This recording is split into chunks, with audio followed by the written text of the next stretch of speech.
নমস্কার। টার্গেট সাফল্যের তরফ থেকে আবার একটি ট্রান্সলেশনের অনুষ্ঠান নিয়ে আসা হয়েছে। আজকে শরৎচন্দ্র চট্টোপাধ্যায়ের একটি গল্প থেকে নেওয়া অনুচ্ছেদের উপর অনুবাদের অনুষ্ঠানটি করা হবে। আপনারা পুরো অনুষ্ঠানটি দেখুন। যদি আপনাদের অনুষ্ঠানটি ভালো লাগে তাহলে আমার চ্যানেলটিকে অবশ্যই সাবস্ক্রাইব করবেন। আর আপনাদের যদি কোনো সাজেশন থাকে তাহলে কমেন্ট বক্সে দিতে ভুলবেন না। আজকের অনুচ্ছেদটি শরৎচন্দ্র চট্টোপাধ্যায়ের মহেশ গল্প থেকে নেওয়া হয়েছে। আশা করি সকলেই গল্পের নাম জানেন, অত্যন্ত জনপ্রিয় কাহিনী। তো প্রথমে অনুচ্ছেদটা পড়ে নেওয়া যাক। মেয়েটি কথা কহিল না, মাটির শূন্য কলসিটি তুলিয়া লইয়া সেই রৌদ্রের মাঝেই চোখ মুছিতে মুছিতে নিঃশব্দে বাহির হইয়া গেল। সে চোখের আড়াল হইতেই কিন্তু গফুরের বুকে শেল বিঁধিল। মা মরা এই মেয়েটিকে সে যে কি করিয়া মানুষ করিয়াছে সে কেবল সেই জানে। তাহার মনে পড়িল, এই তাহার স্নেহশীলা কর্মপরায়ণা শান্ত মেয়েটির কোনো দোষ নেই। ক্ষেতের সামান্য ধান কয়টি ফুরানো পর্যন্ত তাহাদের পেট ভরিয়া দুবেলা অন্ন জোটে না, কোনোদিন একবেলা, কোনোদিন বা তাহাও নয়। দিনে ৫-৬ বার ভাত খাওয়া যেমন অসম্ভব তেমনি মিথ্যা, এবং পিপাসার জল না থাকার হেতুও তাহার অবিদিত নয়। গ্রামে যে ২-৩টা পুষ্করিণী আছে তাহা একেবারে শুষ্ক। শিবচরণবাবুর খিড়কির পুকুরে যা একটু জল আছে তাহা সাধারণে পায় না। অন্যান্য জলাশয়ের মাঝখানে ২-১টা গর্ত খুঁড়িয়া যাহা কিছু জল সঞ্চিত হয় তাহাতে যেমন কাড়াকাড়ি তেমনি ভিড়। তো প্রথমে অনুচ্ছেদটিকে ছোট ছোট সেন্টেন্সে ভাগ করে নেওয়া যাক। প্রথম বাক্যটি কি আছে? মেয়েটি কথা কহিল না। সেন্টেন্সটি পাস্ট টেন্সে হবে, কারণ যা লেখা আছে পাস্টের মতো করেই অতীতকালের কোনো বিবরণীকেই পুরো গল্পে এখানে বলা হয়েছে। যাই হোক, কথা বলা সে হতে পারে, কিন্তু এখানে ভাবগতভাবে যদি দেখা যায় তাহলে এখানে আটার বেটার ইউজ হবে।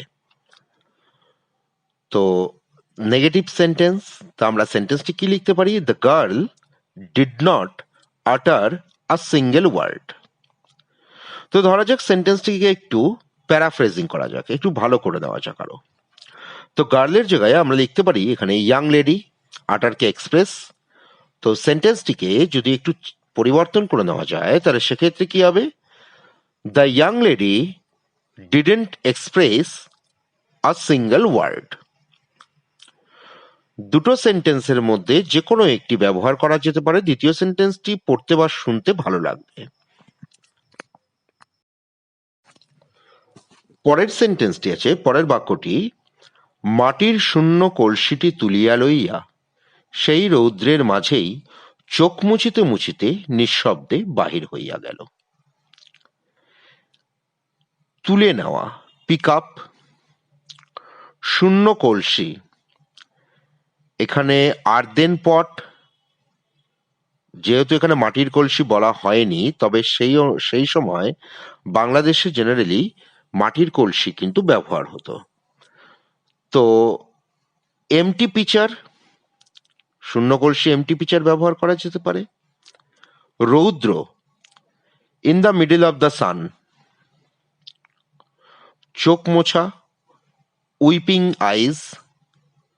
কেউ যদি ক্লিনিং আইস লেখে, উইপিং আইস বেটার ইউজ, ক্লিনিং আইস লেখা যেতে পারে। তো সেন্টেন্সটা যদি এইভাবে লেখা যায়, প্রথম সেন্টেন্সের প্রথম অংশটা কি আছে? মাটির শূন্য কলসিটি তুলিয়া লইয়া। তো সেক্ষেত্রে লেখা যেতে পারে she picked up the empty pitcher. তারপরের লাইনটা, সেই রৌদ্রের মাঝেই চোখ মুছিতে মুছিতে নিঃশব্দে বাহির হইয়া গেল।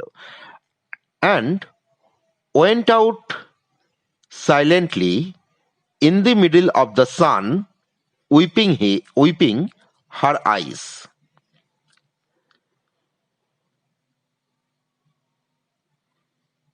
সেন্টেন্সটিকে যদি একটু পরিবর্তন করা যায়, পরিবর্তন করা মানে একটু অন্যরকম ভাবে যদি লেখা যেতে পারে, পিকের জায়গাতে এখানে গেট ব্যবহার করা যেতে পারে, পাস্ট ফর্ম গট, কারণ পাস্ট ইনডিফিনিটেই হচ্ছে সেন্টেন্সটা। তো আমরা লিখতে পারি she got the empty pitcher and went out in the centre of the sun cleaning her eyes. এখানে বলে নেওয়া ভালো যে ক্লিনিং এর থেকে উইপিং কিন্তু অনেক বেশি যথাযথ হবে। চোখ মোছার ক্ষেত্রে ক্লিনিং মানে হচ্ছে চোখে কিছু পড়লে চোখ পরিষ্কার করে নেওয়া, সেক্ষেত্রে ক্লিনিং হবে। কিন্তু ওই একটা কথা বলে দিই সবসময়, যে এক্সামের সময় অনেক ক্ষেত্রেই দেখা যায় যে শব্দ মাথায় আসে না, তো আসছে না, সেক্ষেত্রে ক্লিনিং ব্যবহার করে দেওয়া হলো, তাতে খারাপ কিছু হবে না খুব একটা। চলে আসা যাক পরের সেন্টেন্সে। সে চোখের আড়াল হইতেই কিন্তু গফুরের বুকে শেল বিঁধিল। শেল বেঁধা, এটা একটু বোধমূলক বাক্য। শেল বেঁধা মানে হচ্ছে উনি দুঃখ পেয়েছেন বা অনুতপ্ত হয়েছেন। কারণ তার আগেই কিছুক্ষণ মানে গল্পের তো আমি একখানা জাস্ট অনুচ্ছেদ নিয়েছি, গল্পের এই অনুচ্ছেদের আগেই আছে কিভাবে গফুর আমিরাকে ভর্ৎসনা করেছিলেন, তিরস্কার করেছিলেন। তো চলে আসি এক সেন্টেন্সটিতে, সে চোখের আড়াল হইতেই কিন্তু গফুরের বুকে শেল বিঁধিল। তো এই সমস্ত সেন্টেন্স আমরা শুরু করি অ্যাজ সুন অ্যাজ দিয়ে। এর আগেও আমি অ্যাজ সুন অ্যাজ নিয়ে যে ভিডিওটি করেছিলাম সেখানে পরিষ্কার করে আছে যে অ্যাজ সুন অ্যাজ কোন ক্ষেত্রে ব্যবহার হয়। যখন দুটো কাজ প্রায় একই সময়, একটা শেষ হতে না হতেই আর একটা শুরু হয়ে যায়, তো সেক্ষেত্রে আমরা অ্যাজ সুন অ্যাজ ব্যবহার করে থাকি। সেন্টেন্সটি হবে পাস্ট ইনডিফিনিটে। তাহলে দেখে নেওয়া যাক সেন্টেন্সটি কি হয়। As soon as she went out of his sight, Gofur felt repentance. এখানে রিপেন্টেন্স কি জন্য ব্যবহার করা হয়েছে? রিপেন্টেন্স আগেই বলে দেওয়া হচ্ছে অনুতাপ হচ্ছে, তার মানে বুকের শেল বেঁধার যে মিনিংটা করা হয়েছে তার জন্য। ফিল রিপেন্টেন্স মানে উনি ওনার যে অনুতাপ যে ওনার হচ্ছে সেটা তিনি অনুভব করছেন। এইবারে সেন্টেন্সটিকে একটু বদলে দেওয়া যাক। সেন্টেন্সটিকে যদি এইভাবে লেখা যায়, as soon as she left his sight Gafur felt an agony of repentance. An agony of repentance, এখানে যে শেল বেঁধা তার যে যন্ত্রণা, অনুতাপের যন্ত্রণা, সেটা অনেক বেশি পরিস্ফুট হয়েছে। সেইভাবে দেখতে গেলে কিন্তু দ্বিতীয় সেন্টেন্সটি ভাবগতভাবে প্রথম সেন্টেন্সের থেকে অনেক বেশি অ্যাকুরেসিকে নিয়ে এসছে ট্রান্সলেশনে। প্রথম সেন্টেন্সে যেমন ওয়েন্ট আউট অফ সাইট করা হয়েছে, দ্বিতীয় সেন্টেন্সে লেফট করা হচ্ছে। তবে এই ক্ষেত্রে ওয়েন্ট আউট অফ সাইট আর লেফট সাইড দুটোর মধ্যে সেরকম কোনো তফাৎ কিন্তু নেই। মেন তফাৎটি আসছে অ্যাগনি অফ রিপেন্টেন্স, যেটা দুটো সেন্টেন্সের মধ্যে ফারাকটাকে তৈরি করে দিচ্ছে। পরের বাক্যে চলে আসা যাক।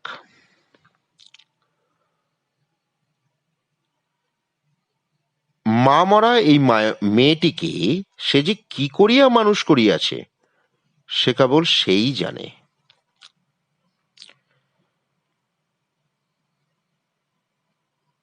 মা মরা মেয়ে, তো মা মারা গেছে এরকম ক্ষেত্রে আমরা কি বলে থাকি? The girl who lost her mother. মানুষ করা, বড় করে তোলা, তো সেক্ষেত্রে রিয়ার আপ হতে পারে, ব্রিং আপ হতে পারে, রেজ আপও করা যেতে পারে বড় করে তোলার ক্ষেত্রে। তো আমরা সেন্টেন্সটা যদি পাস্ট ইনডিফিনিটে লিখি তাহলে কিভাবে লিখবো? Only he knew how he রিয়ার্ড up this girl who had lost even her mother. এখানে একটা প্রশ্ন, যে প্রথম যে পার্টটা সেটা পাস্ট ইনডিফিনিটে করা হলো, কিন্তু তারপরে হু এর পরে দিস গার্ল এর পরে who had lost even her mother, এখানে কিন্তু পাস্ট পারফেক্ট করা হয়েছে। পাস্ট পারফেক্ট ব্যবহার কখন হয়? যদি সেইভাবে দেখা যায় প্রেজেন্ট পারফেক্ট, পাস্ট ইনডিফিনিট আর পাস্ট পারফেক্ট এই তিনটে কিন্তু খুব কনফিউশন তৈরি করে। প্রেজেন্ট পারফেক্ট সেখানে হবে যেখানে কাজটা হয়ে গেলেও তার ফলটা এখনো বাকি আছে।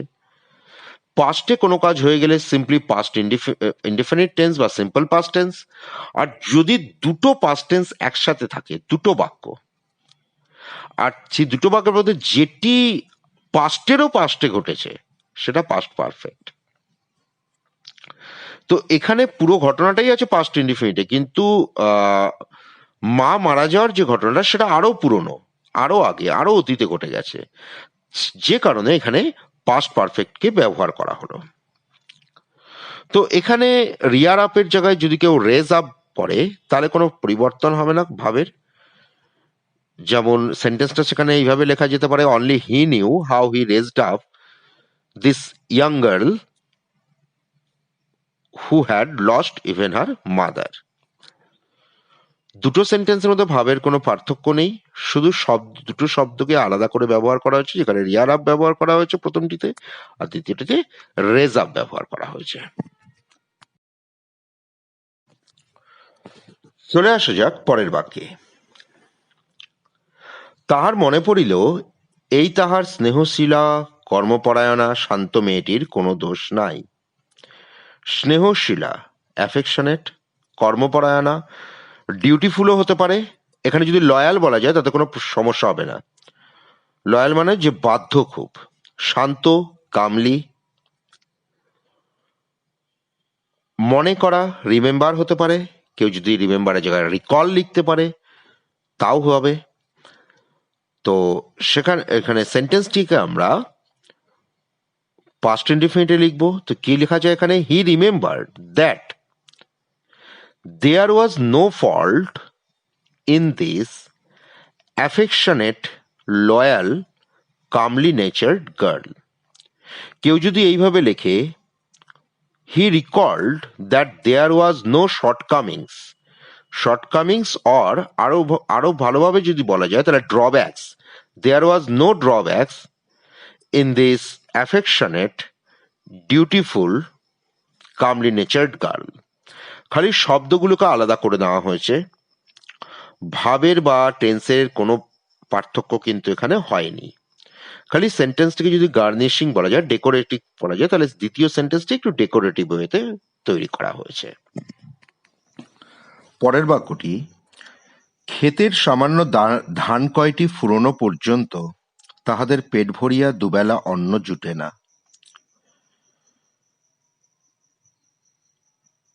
দুবেলা অন্ন জোটা, এক্ষেত্রে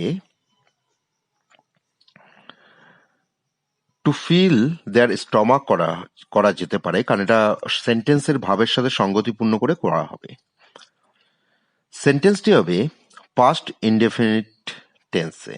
তো সেন্টেন্সটা যদি এইভাবে লেখা শুরু করা যায়, they did not have enough food to fill their stomachs until they ran out of paddy.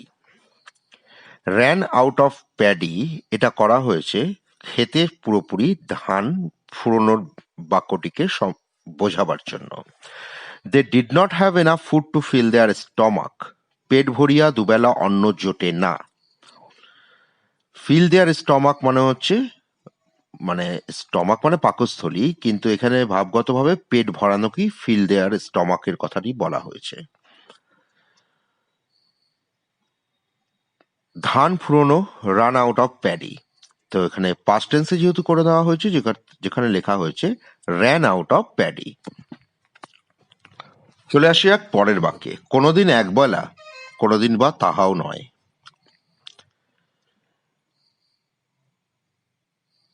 তো সেন্টেন্সটি যদি পাস্ট ইনডেফিনিটে করা যায় তাহলে সেন্টেন্সটি এইভাবে লেখা যেতে পারে, they had meal for one time and some days they had not. Had meal, actually had meal হচ্ছে খাবার খাওয়াকেই বলা হয়। যদি কেউ বলে কে I have had the breakfast, মানে আমি আমার ব্রেকফাস্ট করেছি। এখানে আমি আরেকটা কথা বলছি, হ্যাভ হ্যাডকে একসঙ্গে ব্যবহারও বলে দেওয়া হলো। তো যাই হোক, সেন্টেন্সটাকে যদি একটু চেঞ্জ করে দেওয়া যায়, মিলের জায়গায় যদি কেউ সাপার লিখে তাহলে সেন্টেন্সটা সুন্দর হবে, যে they had supper for one time and some days they had not. তাদের কোনোদিন এক বেলা খাওয়া হয়, কোনোদিন বা তাহাও হয় না। পরের বাক্যটি কি আছে, দিনে 5-6 বার ভাত খাওয়া যেমন অসম্ভব তেমনি মিথ্যা। অসম্ভব ইংলিশটি ইম্পসিবল হতে পারে, মিথ্যে ফলস। টেন্স কি হবে? সেই পাস্ট ইনডিফিনিট। তো ভাত খাওয়া, ইটিং রাইস। তো আমরা সেন্টেন্সটা এইভাবে শুরু করতে পারি, eating rice for 5 or 6 times a day was as false as it was incredible. তো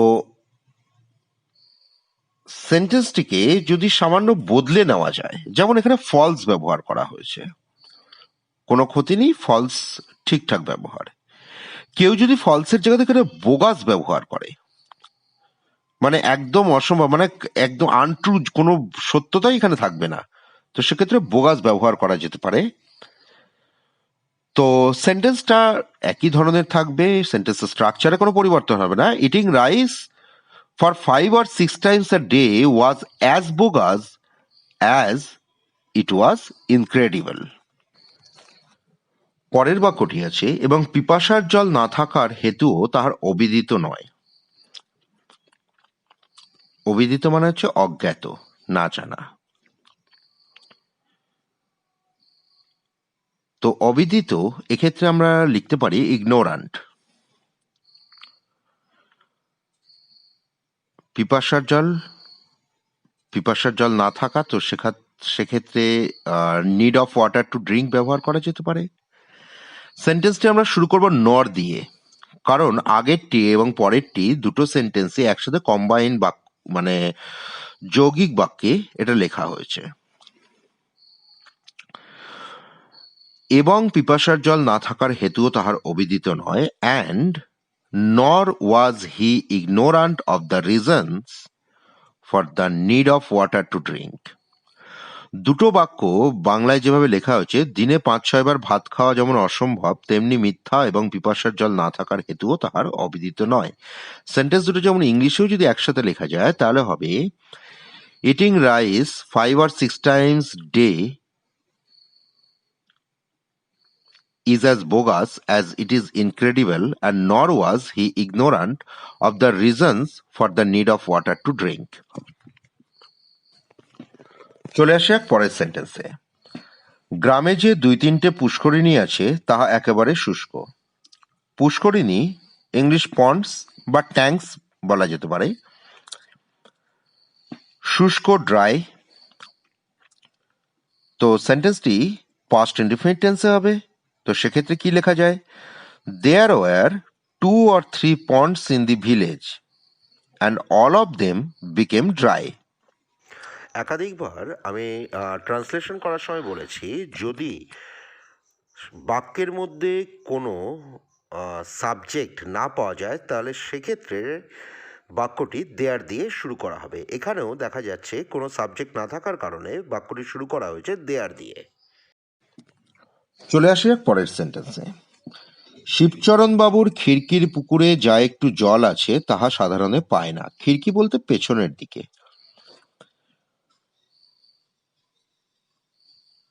পুকুরে বলা হলো ট্যাঙ্কও দেওয়া যেতে পারে বা পন্ড দেওয়া যেতে পারে। সাধারণ লোক, কমনার্স ব্যবহার করা যেতে পারে, অর্ডিনারি ইন্ডিভিজুয়ালসও ব্যবহার করা যায়। তো আমরা সেন্টেন্স যদি পাস্ট ইনডিফিনিটে লিখি, the ordinary individuals could not get the water from the tank behind Shibcharan Babu's house. এটাও পাস্ট ইনডিফিনিটি করে দেওয়া হয়েছে পুরো সেন্টেন্সটিকে। কেউ ট্যাঙ্ক লিখতে পারে, কেউ পন্ড লিখতে পারে, কোনো অসুবিধা নেই। চলে আসে শেষ বাক্যে, অন্যান্য জলাশয়ের মাঝখানে 2-একটা গর্ত খুঁড়িয়া যাহা কিছু জল সঞ্চিত হয়, তাহাতে যেমন কারাকারি তেমনি ভিড়। ভিড় ইংরেজি crowds, কারাকারি স্ক্রিমেজ।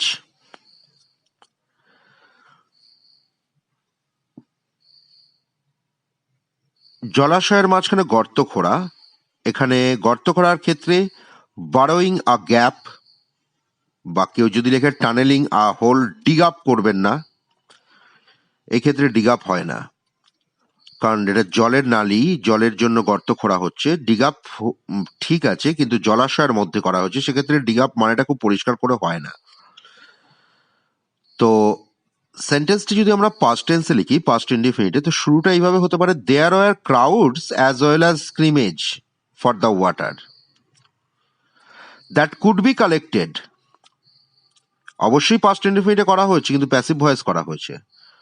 Water could be collected, তো ওয়াটার দিয়ে শেষ হওয়ার পরে দ্যাট ইউজ করা হলো, that could be collected by borrowing a gap or two within the center of the tanks। এখানে বলা হয়েছে জলাশয়ের মাঝখানে, তো এখানে সেন্টার লেখা হয়েছে। তো সেন্টেন্সটাকে যদি একটু সামান্য চেঞ্জ করা যায়, তো অ্যাজ ওয়েল অ্যাজ এর জায়গায় আমরা জাস্ট অ্যাজও ব্যবহার করতে পারি। There are crowd just as a scrimmage for the water that could be amazed by, এখানে যে জলটাকে যে সংগ্রহ করছে, জল সঞ্চিত হয় তার জন্য কারাকারি ভিড়, তো এখানে যে সঞ্চিতের যে একটা ভাব আছে, সেক্ষেত্রে যে গ্যাদার ব্যবহার করা হয়েছে বা এই অ্যামাজ ব্যবহার করা হয়েছে বা কালেক্ট ব্যবহার করা হচ্ছে। That could be amazed by tunneling a hole or to inside the focal point of the lake. এখানে যে সেন্টার পয়েন্ট, ফোকাল পয়েন্ট মানে একদম মধ্যবর্তী যে জায়গাটা, সেটাকে আমরা ফোকাল পয়েন্ট ব্যবহার করতে পারি সেই জায়গাটাতে। যদি এখানে কেউ এইভাবে লেখে, there are crowds as well as scrimmage for the water that could be collected by digging up a gap or two within the centre of the tank, dig up ব্যবহার করা যেতে পারে, সেন্টেন্সের অর্থগত মানে কিন্তু ভুল হবে না, কিন্তু জলাশয়ের মধ্যে সেখানে ডিগ আপের থেকে বেটার টানেল হতে পারে বা বারো হতে পারে। তাহলে অনুবাদটা পুরো বলে নেওয়া যাক। The young lady didn't express a single word. She picked up the empty pitcher and went out in the middle of the sun, weeping her eyes. As soon as she left his sight, Gofur felt an agony of repentance. Only he knew how he reared up this girl who had lost even her mother. He remembered that there was no fault in this affectionate, dutiful, calmly natured girl. They did not have enough food to fill their stomachs until they ran out of paddy. They had meal for one time, and some days they had not. Eating rice for 5 or 6 times a day was as false as it was incredible. And nor was he ignorant of the reasons for the need of water to drink. There were 2 or 3 ponds in the village, and all of them became dry. The commoners could not get water from the tank behind Sipcharan Babu's house. There were crowds as well as a scrimmage for the water that could be collected by borrowing a gap or two within the center of the tanks. তাহলে আজকের মতো programme এখানেই শেষ হলো। আপনাদের ভালো লেগে থাকলে চ্যানেলটি সাবস্ক্রাইব করতে ভুলবেন না। নমস্কার।